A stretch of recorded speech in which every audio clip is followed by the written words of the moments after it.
Hello, one and all. I hope all of you are doing good.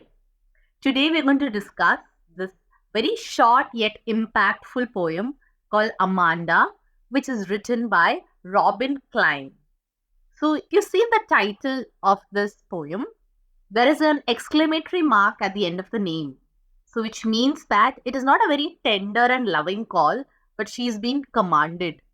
So let's see what the poem is about. Then we will discuss the literary devices as well as the themes in the poem. So let's go to the first stanza. Don't bite your nails, Amanda. Don't hunch your shoulders, Amanda. Stop that slouching and sit up straight, Amanda. So the parent is telling Amanda, don't bite your nails. So some children have the habit of chewing their nails. So the parent is saying, don't chew on your nails, Amanda. Don't bite your nails. Don't hunch your shoulders. So maybe Amanda was sitting in a drooping position, having a hunchback.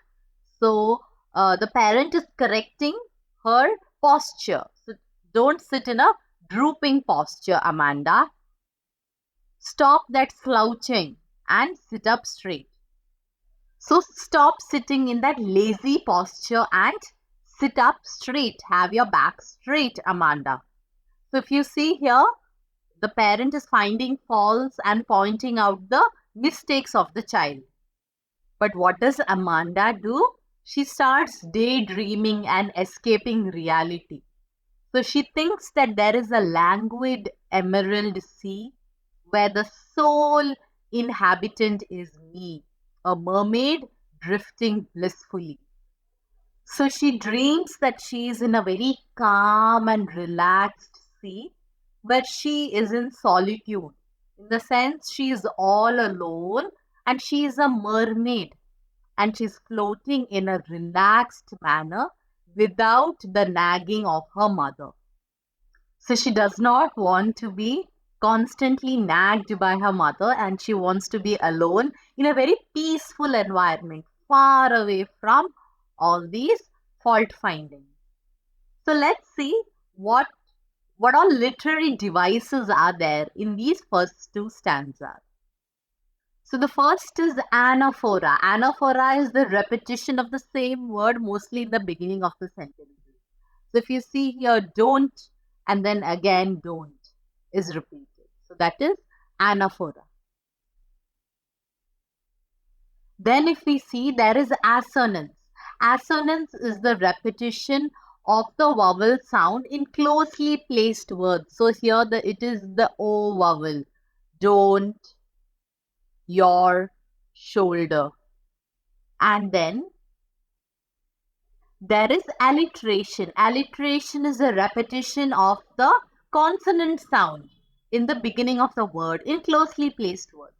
So here, stop, slouching, sit straight.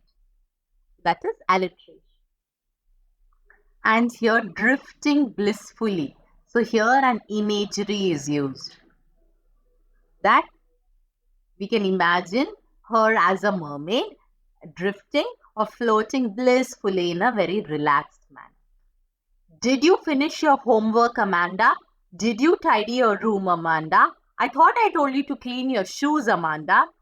So here the parent is inquiring or questioning, or another word for questioning is interrogating. It is asking questions. Did you complete your homework that was pending? Did you clean your room? And the parent is also reminding the child that I told you to clean your shoes and it isn't done until now, Amanda. So what does Amanda do? She is visualizing herself to be an orphan that is without a parent and she's roaming the streets. I pattern soft dust with my hushed bare feet. The silence is golden, the freedom is sweet. So what she's doing, she's saying that she wishes or she is imagining herself to be an orphan without a nagging parent who's constantly criticizing or complaining. And here she's imagining herself to be exactly the opposite of not even having shoes so that she has to clean it. And she is making patterns or design with her barefoot. So she does not have shoes and she's making it on the dust on the floor. The silence is golden. So she's enjoying the silence and she wishes to have freedom to do what she wants to. So she's seeking quietness or stillness in her life and wishes to have the freedom. So let's see the literary devices used here. The first is anaphora, like I told you. Similar words where subsequent lines have the same beginning. That is anaphora. So did you. That is present. Then there's assonance, that is repetition of the O vowel sound in closely placed words. So thought, told, you, to, your, and shoes. So repetition of the O vowel. And in the last line, the poet has used metaphor where silence is compared to being golden and freedom is sweet. Don't eat that chocolate, Amanda. Remember your acne, Amanda. Will you please look at me while I'm speaking to you, Amanda?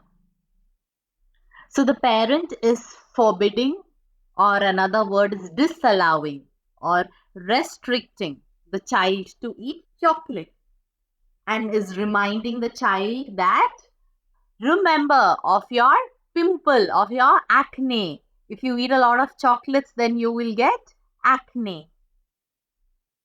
Will you please look at me while I am speaking to you?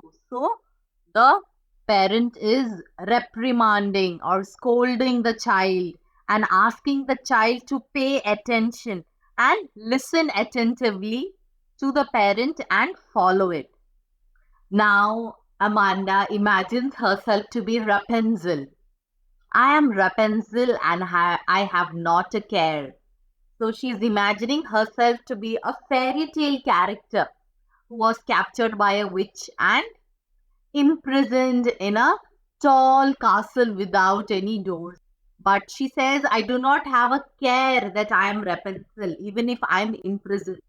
Because life in a tower is tranquil and rare.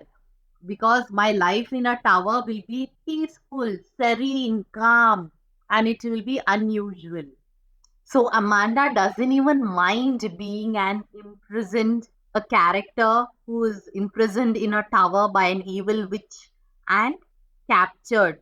Because she's saying, I do not worry as long as the life in the tower is calm and peaceful and unusual. And she says, I'll certainly never let down my bright hair. Because she does not want to be rescued from there or she does not want anyone to come there because she wants to be alone and in peace. So if you see here, in each time when Amanda is imagining herself to be in a different place, she's imagining herself to be alone because she's so fed up of being picked on or criticized or complained by her mother and she just wants to be alone and let free. And finally, the parent says, stop that sulking at once, Amanda. You're always so moody, Amanda. Anyone would think that I nagged you, Amanda. So, after the parent has constantly ridiculed the child, now she is asking why the child is in a bad mood. Why are you always so moody or why are you so affected? And stop sulking or being sad because otherwise, people will think that I have nagged you. So that is the irony of the situation. She has nagged the child for every small thing. And now she's saying, stop showing that on your face because people will think that I have nagged you. So here, if you see, the parent has a very dominating character where the child cannot even express what she feels. And she's asked to conceal or hide her emotions. So here are some synonyms that you can write. Instead of scolding, you can write being reprimanded or being lectured or being shouted at. Nagging. Nagging is constantly criticizing, fault finding, complaining or being picked on. So I've taught you some synonyms. So if at least one or two you remember in the exam, you can write that and score amazing marks in the exam. Now let's go towards the theme of the poem. So the first one is, children should not be deprived of their freedom. They should be given enough freedom. They should be allowed to live and enjoy their childhood and corrected only when it is absolute necessary, not for every small little thing. The second one is, rather than berating or criticizing or restricting or constantly monitoring the children, we should be empathetic towards them. So, empathy means putting ourselves in their shoes and seeing how they feel. And the third one is, the proper upbringing of children is very important, and we should never try to suppress their emotions or dominate over them. And children should feel loved and cared for rather than them wishing that they were orphans or to be alone. So the poet wants to say or give a lesson to the parents that do not constantly pinpoint or nag the children, but rather correct them when it is absolute necessary so that they will not despise us. I hope you enjoyed this poem. If you haven't subscribed, do it right now. All the very best. God bless you. Take care.